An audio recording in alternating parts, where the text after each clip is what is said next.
Have you ever found yourself drooling over, admiring Hugh Jackman's luxurious six-pack? What do you mean by that? Well, if you have and you want those same abs for yourself, then you've come to the right place because today we're going to talk about how to get those chiseled abdominals. Now, there are three things that I want to discuss today, and those are nutrition, training, and genetics.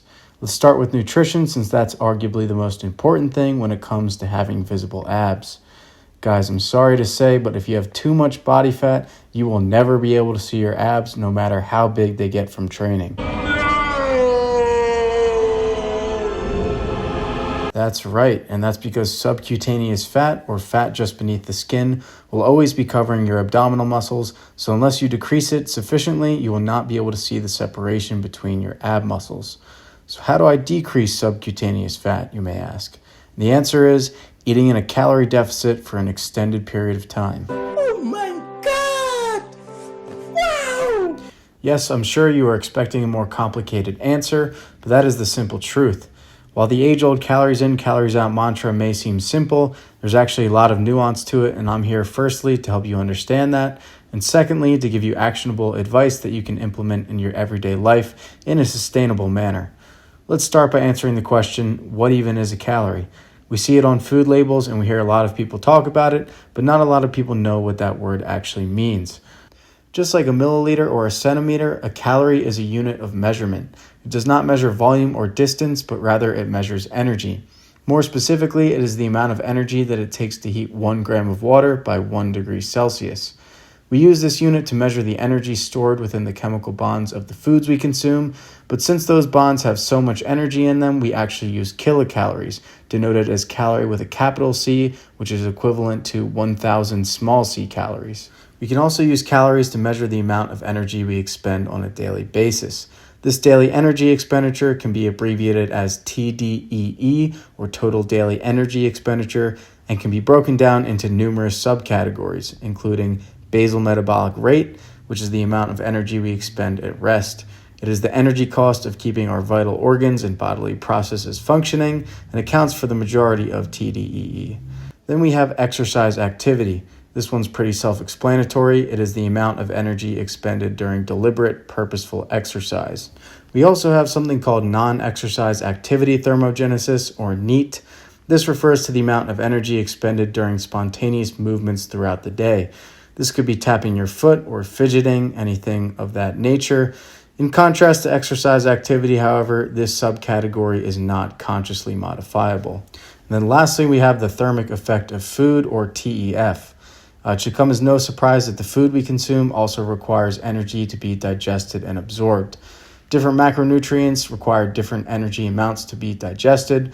For example, carbohydrates take about 5 to 10% of their total energy content to be digested. Fats require about 0 to 3%, and proteins require roughly 20 to 30%.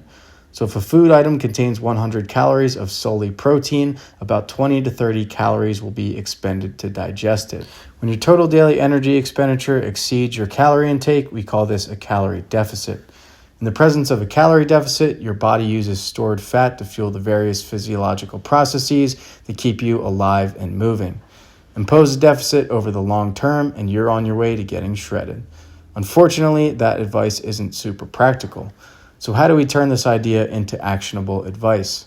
Well, the good news is that your diet can consist of any food source you'd like, and you can still lose fat. Theoretically, you could eat only Pop-Tarts and still lose fat, so long as a calorie deficit is present over the long term. No, that does not mean I recommend doing that. I'm simply alluding to the fact that it's possible. Oftentimes, people are able to lose enough fat to get visible abs, but they are not able to sustain it because they follow an overly restrictive diet. So my recommendation is that if you're looking to lose fat in a sustainable manner, choose the dietary approach that feels the least restrictive to you personally. It could be keto, Mediterranean, vegan, intermittent fasting, flexible dieting, carnivore, or whatever you'd like. Just remember that the only reason that any of these approaches facilitate fat loss is because they impose a calorie deficit. There are more dietary, behavioral, and exercise strategies that we can implement to help optimize your fat loss diet, but being in a calorie deficit is by far the most important. I did make a post earlier on about some of these strategies, so check that out if you haven't already. So that pretty much sums up the nutrition side of things. Now let's talk about how you would actually train your abs in the gym to build the most robust six-pack that you possibly can. When we talk about the six-pack muscles, we're really referring to a muscle called the rectus abdominis. This muscle is responsible for spinal flexion and posterior tilting of the pelvis. So to train it, we need to load these movement patterns. And no, that does not mean you do a 500 rep ab circuit or isometric exercises like planks. I know that you see a lot of popular fitness people doing that on the internet, but I can almost guarantee that's not how they built their abs, and I can guarantee that you would get better results in terms of rectus abdominis hypertrophy if you just treated them like any other muscle group. That means training the muscle through its full range of motion, both concentrically and eccentrically, with a load that gets you close to failure somewhere in the 5 to 30 rep range in a progressive nature. For abs specifically, I would recommend keeping the rep range a bit higher, somewhere in the 10 to 30 rep range, since it is rather difficult to execute ab movements properly with excessively heavy loads. So what exercises would I recommend? Well, my first recommendation is going to be an ab crunch machine to preferentially target the upper portion of the rectus abdominis like you see here. If your gym has multiple different variations of an ab crunch, try all of them and pick the one that allows you to feel the most tension, pump, local fatigue, and soreness in your abs. Make sure you're focusing on flexing and extending your spine so that you can actually target the rectus abdominis and that you're not compensating with other muscles. Sometimes I see people extending at the shoulder joint on this machine, and while that may provide some stimulus to your lats, that is not what we're intending to train here. My second recommendation is a leg raise of some sort to preferentially target the lower portion of the rectus abdominis. I would suggest doing these laying on a slight incline, as this will place more tension on the muscles when they are in their lengthened position compared to variations where your torso is vertical. There's nothing inherently wrong with vertical variations, but the resistance profile is likely not quite optimal for hypertrophy purposes. However, if you like vertical variations, then feel free to incorporate them into your program, since adherence is another factor we need to consider here. The last thing I want to discuss is genetics. If you're like me and you have a pretty asymmetrical ab setup, I'm sorry to break it to you, but there's nothing you can do to change that. We can make our muscles larger, but at the end of the day, we can't really change the shape of the muscle bellies themselves. So if you don't have an aesthetic ab setup, then you really never will. But that doesn't mean we can't improve our abs. By making them bigger, you will be able to see them at higher body fat percentages. I'm sure it comes as no surprise, but being shredded enough to see crazy separation in your abs year-round isn't really conducive to long-term muscle building progress. But by having bigger abs, you will at least be able to maintain some level of aesthetics during off seasons or bulking phases.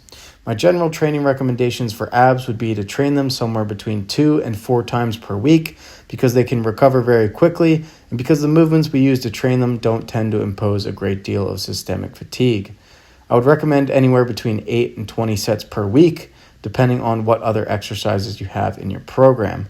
Sometimes the rectus abdominis can act isometrically during other exercises that people commonly have in their programs, so that's something to consider when determining how much volume you should be doing on a weekly basis. As I already mentioned, I would keep your rep range a bit higher, using lighter loads to get you close to failure somewhere in the 10 to 30 rep range.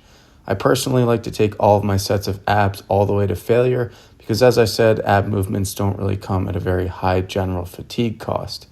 As always, use good technique and keep a training log to ensure your performance is improving over time, adding sets, reps, load, or some combination thereof, including a calorie deficit if necessary, and you're on your way to building some chiseled abdominals.